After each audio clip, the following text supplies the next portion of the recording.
El Centre Internacional de Tenis de Cornellà va ser triat per veure les dues millors raquetes del tenis català a la Vi, Marc Milà, del Club de Tenis Laietà, i Eduard Güell, del Club de Tenis La Salut, que es van enfrontar a la final del Memorial Joan Torner i Reverter, en un matí fred que es va escalfar ràpidament amb el gran joc desplegat sobre la pista per aquests dos talentosos jugadors, els millors amb diferència d'entre els de la seva edat. Jo crec que avui estem veient una grandíssima final, tant en Marc Milà, que és del tenis laietà, com l'Eduard Güell, que és natural de Roses i que té llicència pel tenis de la Salut, són de lo milloret que hi ha no solament a Catalunya sinó a Espanya. Jo crec que és una final extraordinària, d'un altíssim nivell i d'una gran esportivitat. Entre el públic de Cornellà es trobaven il·lustres del món de la raqueta que no van perdre detall del que va passar sobre la pista, sobretot Albert Costa, director tècnic de la Federació Catalana i seleccionador nacional de la Copa Davis, un dels responsables del viver del tenis català que va viure in situ les evolucions de dos dels tenistes joves amb més projecció del moment. Molt orgullosos perquè tant el Marc com l'Eduard són els campió i sotscampió de Catalunya, però el que més hem pogut veure és que tenen una molt bona mentalitat, que tècnicament ho fan molt bé i que tenen una projecció de futur molt important.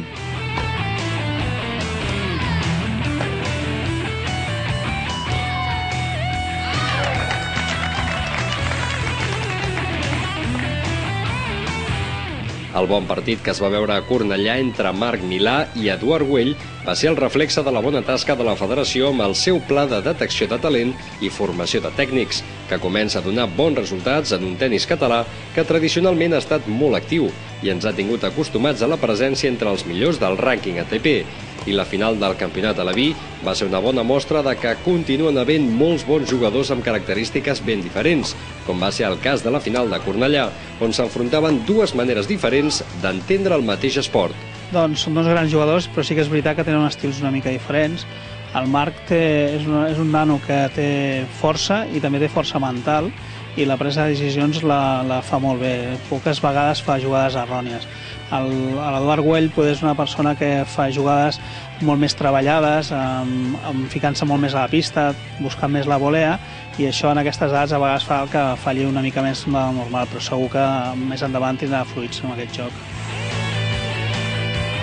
La final del campionat s'iniciava amb un primer set molt igualat i tots dos jugadors van mostrar el per què havien estat capaços d'arribar fins a la fase decisiva d'un torneig disputat al llarg de molts dies, el que exigia una gran capacitat de concentració. I els primers compassos de joc van permetre veure al públic assistent un tenis de gran nivell amb llargs intercanvis de pilota que van acabar portant amb dos finalistes a jugar-se la primera mànega en un tie-break, del que en va acabar sortint vencedor Marc Milà per 7-2, embutxacant-se d'aquesta manera el primer set del maig i donant una passada gegant en la consecució del títol. Calia esperar la reacció d'Eduard Güell, que malauradament no va arribar en el segon set, en el que les errades no forçades van passar massa sobre el jugador de Roses, que va pagar l'esforç d'una primera mànega molt intensa. Marc Milà va continuar amb la mateixa solidesa que en el primer set, i amb relativa facilitat va aconseguir emportar-se el segon set per un còmode 6-2 que el permetia convertir-se en el nou campió de Catalunya a la Vi. Al principi una mica nerviós perquè és una final del Campionat de Catalunya, però després ja he jugat millor i més tranquil. Al principi hem jugat bé, jo crec que tots dos, fins a un cert punt que hi ha hagut com una crisi de que no entraven punts i no hem començat a jugar gaire bé i el segon set l'ha guanyat ell perquè jo he fallat bastant més. Ja se saben quins són els representants catalans per als propers campionats d'Espanya, que tindran lloc a Catalunya a finals del proper mes de juny.